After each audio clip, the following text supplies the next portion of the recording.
Halo teman-teman yang budiman. Bagaimana kabar kalian? Semoga semua dalam keadaan sehat-sehat selalu. Jumpa lagi bersama Kopi Wi-Fi Channel. Di video kali ini Kopi Wi-Fi Channel akan menyajikan alur cerita film yang berjudul How I Became a Superhero. Kalau kalian mau tahu alur lengkapnya, nonton aja video ini sampai habis. Dan setelah nonton kalian jangan lupa like, komen yang positif, dan subscribe. Selamat menonton dan terima kasih. Cekidot.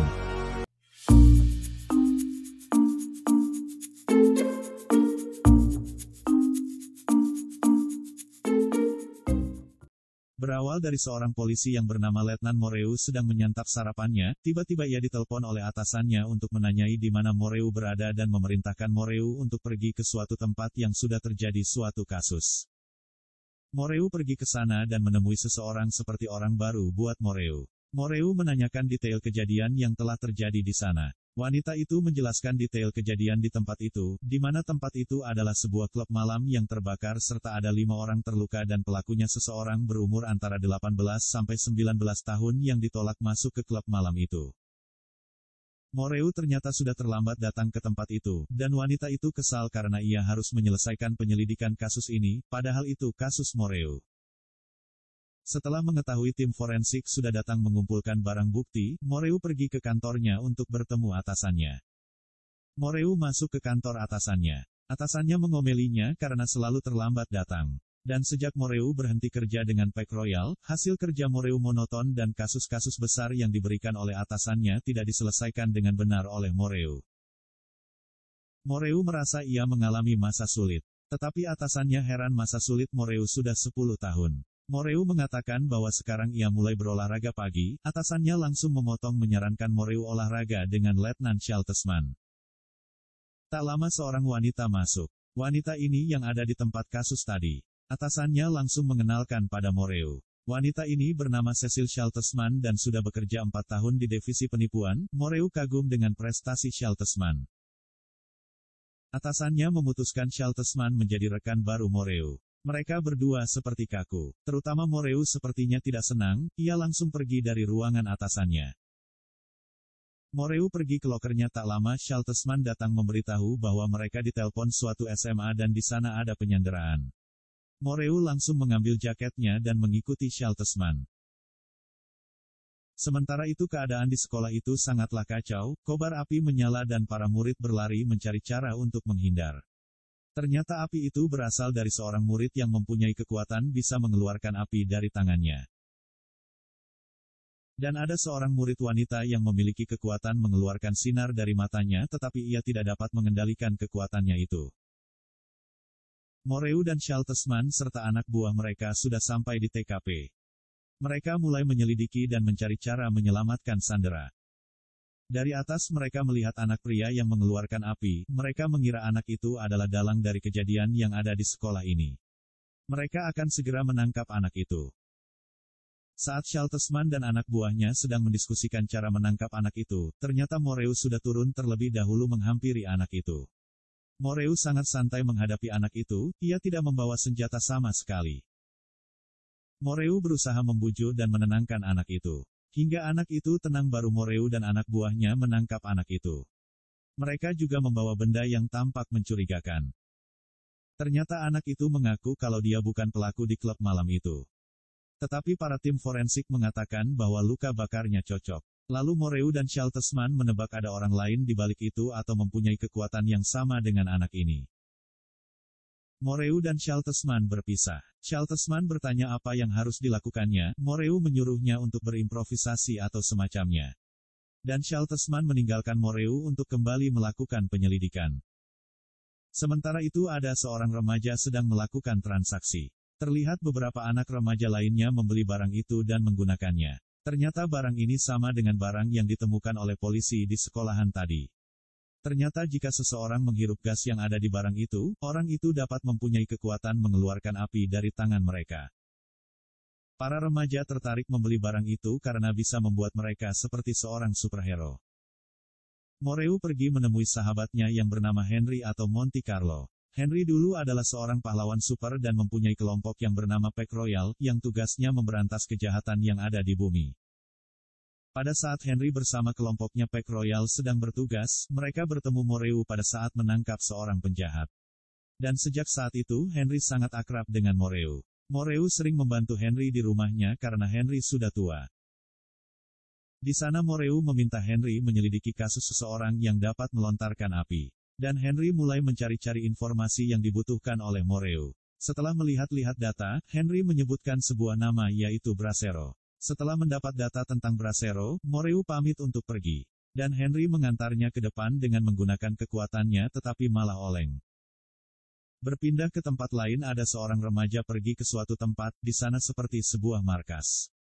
Remaja itu bertemu seseorang yang bernama Neja. Neja seperti orang yang menyimpan sesuatu. Berita tentang kasus pembakaran klub malam, kasus penyanderaan di sekolah sudah ada di berita. Keesokan paginya atasan Moreu memanggil anak buahnya yang menangani kasus-kasus ini.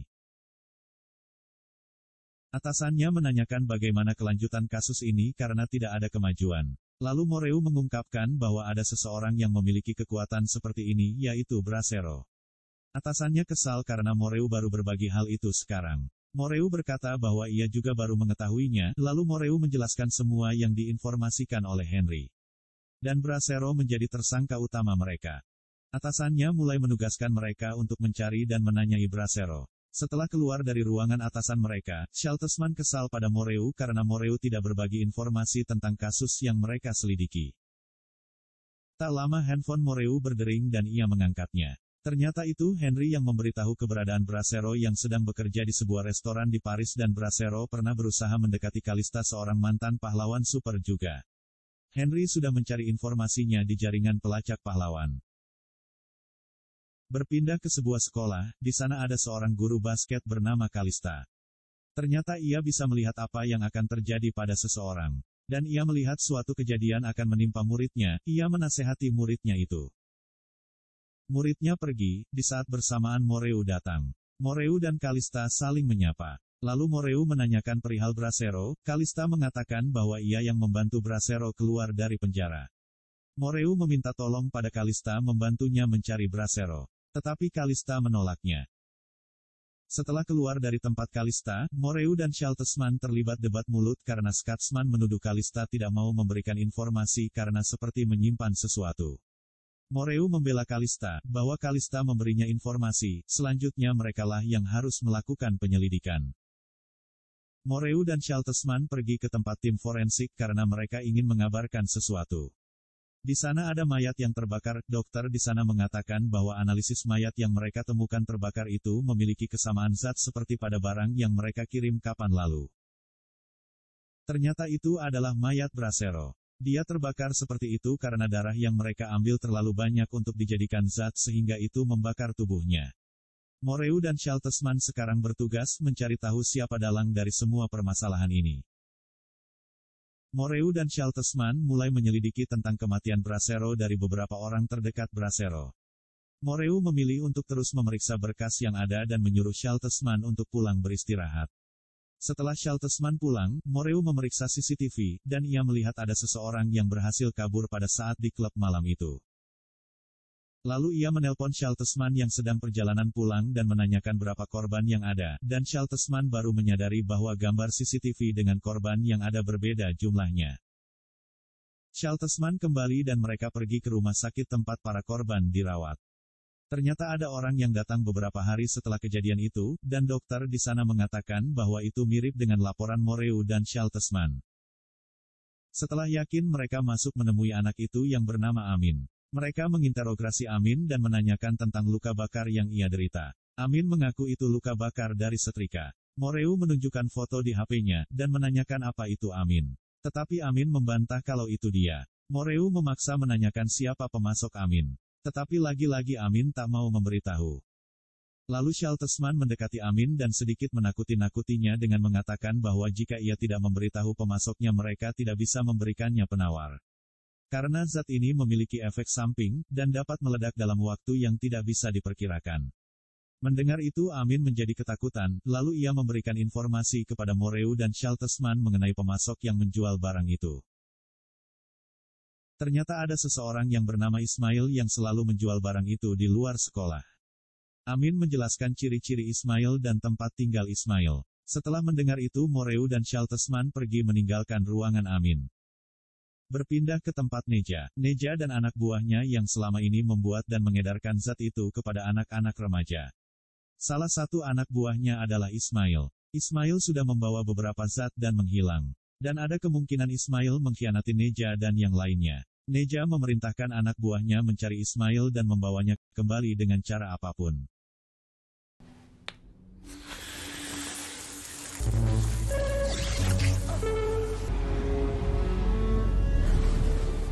Sementara itu Ismail pulang ke rumahnya, ternyata di sana Moreu, Shaltesman dan beberapa anak buah mereka sudah menunggu Ismail.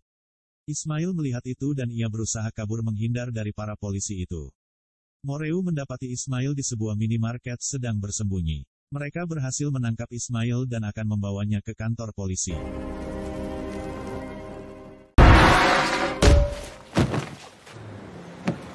Il avait des doses sur lui. Sesampainya di kantor polisi, Ismail langsung diinterogasi oleh Shaltesman. Tetapi Ismail tidak mau memberitahu dari mana ia mendapat barang itu dan siapa yang memerintahkannya menjual barang itu.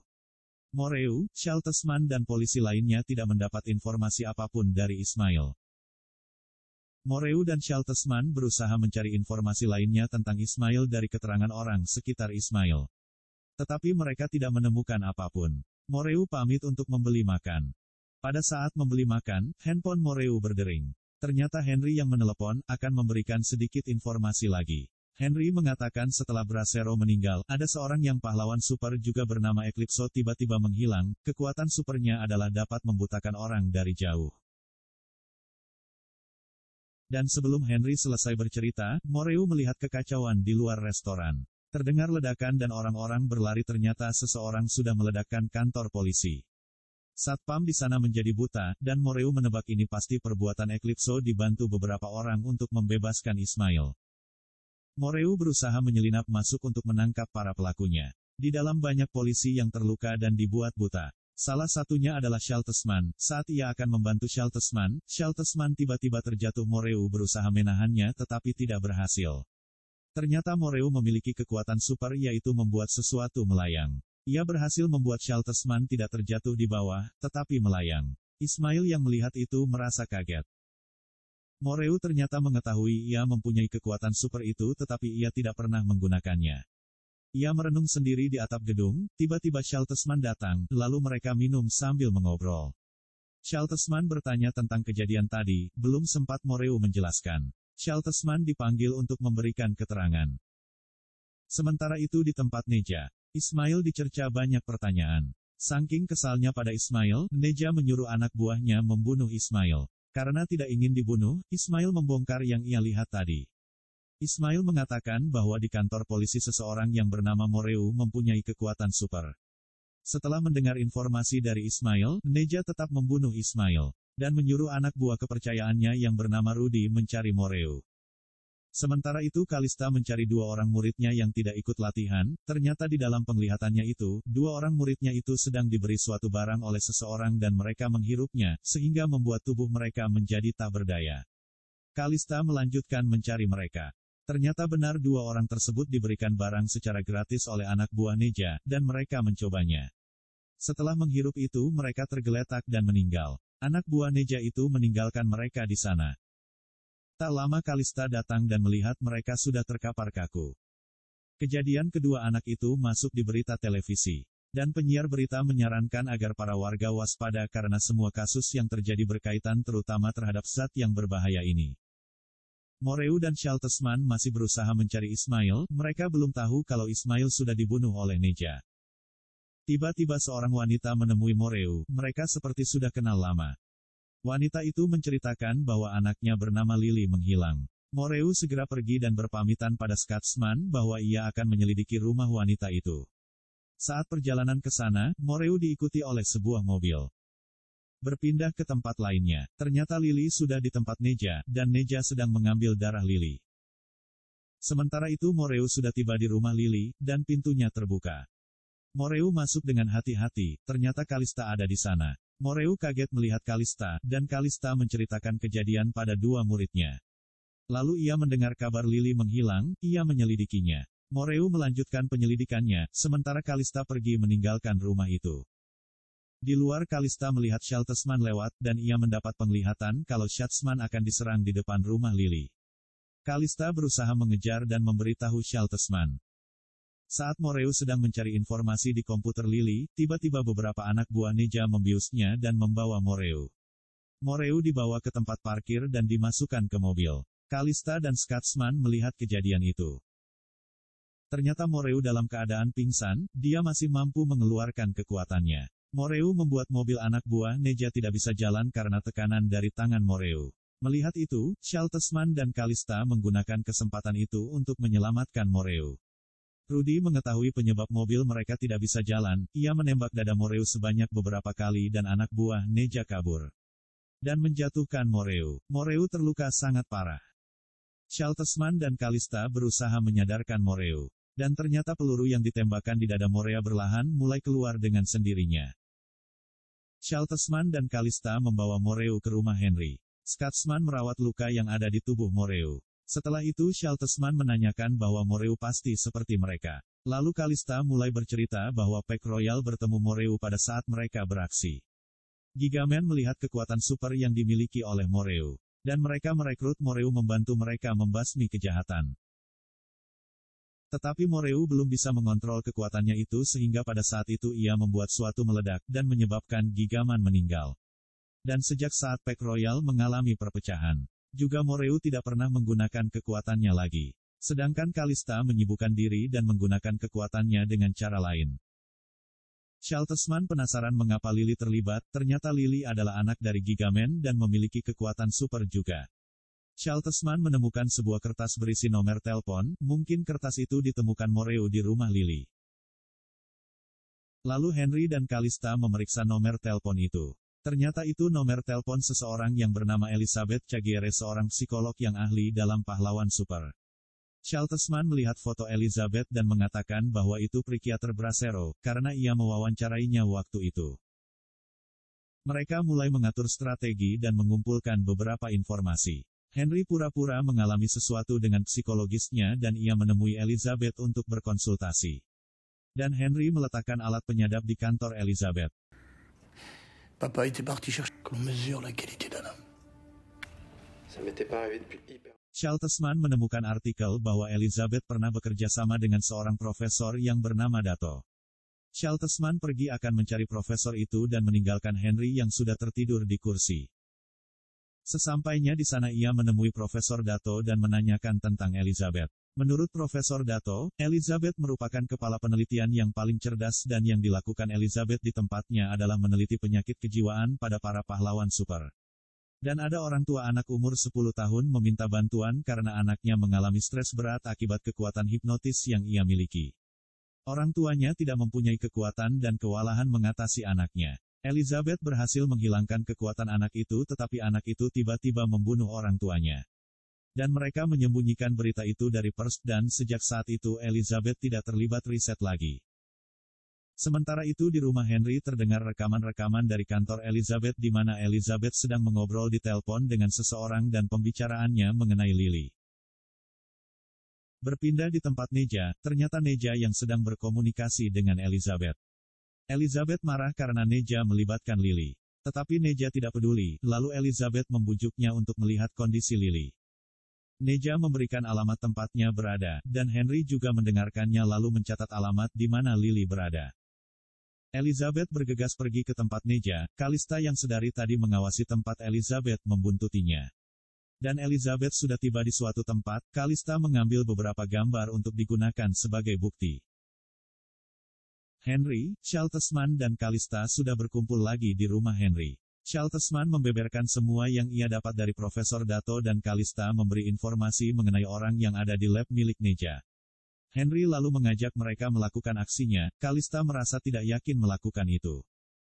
Berpindah ke tempat Neja, Elizabeth memohon agar Neja melepaskan Lily karena masih terlalu muda. Neja mengingatkan Elizabeth bahwa dia juga dulu dibuat begitu oleh Elizabeth pada saat umurnya masih sangat muda. Ternyata anak riset itu adalah Matthias alias Neja. Elizabeth merasa menyesal setiap harinya karena kejadian itu. Neja kesal dan marah pada Elizabeth. Elizabeth tidak bisa berbuat apa-apa dan hanya menyarankan agar memberikan Lily sesuatu biar Lily bisa tetap hidup. Dan Neja menyerahkan Lily pada Elizabeth. Shaltesman masuk ke tempat Moreu beristirahat. Dan ia meminta agar Moreu segera sadar karena tanpa Moreu semuanya seperti tidak ada harapan. Lalu Shaltesman keluar. Di luar Henry sedang menghubungi kantor polisi dan melaporkan Neja. Setelah telepon ditutup, Shaltesman mengatakan jika atasannya sudah bertindak pasti akan terjadi pertumpahan darah. Moreu seperti mendengar pembicaraan mereka, ia mengumpulkan tenaganya untuk sadar. Sementara itu di berita hari ada beberapa pria yang mencuri ATM. Menurut rekaman beberapa pria itu mengeluarkan laser biru dan menembakkannya ke ATM sehingga rusak. Mereka merusak taman dan membuat 2 orang polisi dan salah satunya yang mengejar mereka terluka dan dilarikan ke rumah sakit. Beberapa hari kemudian Neja cemas karena beberapa orang memasuki tempatnya, ia segera memerintahkan anak buahnya untuk berkemas dan pergi dari situ. Rudy membereskan semua zat yang ada sementara Neja membawa Lily bersamanya dan anak buah Neja yang lain akan diperintahkan menghalangi orang-orang yang datang itu. Anak buah Neja mulai menyerang orang-orang yang datang itu. Ternyata mereka adalah Henry, Kalista dan Shaltesman. Mereka terlibat perkelahian dengan anak buah Neja. Kekuatan Henry dan Kalista digunakan untuk mengalahkan semua anak buah Neja. Sementara itu Neja membawa Lily melalui jalan lain sehingga tidak bertemu dengan Henry, Kalista dan Shaltesman. Justru Neja bertemu dengan Moreu yang sudah sadar. Melihat Moreu, Neja menghirup zat yang dia bawa agar menjadi lebih kuat dan dapat mengalahkan Moreu. Sementara itu Shaltesman harus melawan anak buah Neja yang mengejarnya saat mencari Lily. Sementara Henry dan Kalista harus mengejar Rudy yang berusaha kabur membawa beberapa zat. Neja menyerang Moreu secara membabi buta, Moreu berusaha keras untuk menghindar dari serangan Neja. Dan saat Neja lengah, Moreu berhasil menjatuhkannya sementara itu Shaltesman datang membawa Lily. Moreu melanjutkan melakukan serangannya kepada Neja. Tetapi Neja mengetahui Lily di bawah, ia berusaha mengejar Lily. Dan Neja terus menghirup zat yang biru yang ada hingga kekuatannya menjadi tidak terkendalikan. Moreu yang melihat itu membawa Neja ke atas langit dan meledakkannya di atas sana. Orang-orang mengira ledakan itu juga menewaskan Moreu dan mereka menjadi sedih. Tiba-tiba Moreu muncul dari gedung atas, mereka semua senang karena Moreu ternyata baik-baik saja. Dan keesokan harinya ramai di berita tentang kembalinya Pack Royal, dan ada satu pahlawan super baru yang mengalahkan Neja. Semua orang bertanya-tanya siapakah dia, dan mereka belum menemukan jawabannya. Shaltesman sekarang ditugaskan menjadi penghubung Pack Royal. Henry dan Kalista kembali beraksi serta Moreu sekarang ikut serta bersama mereka. Okelah teman-teman, sekian dulu video alur cerita film kali ini. Maaf jika ada kata-kata yang kurang berkenan. Sampai jumpa di video selanjutnya. Terima kasih sudah menonton.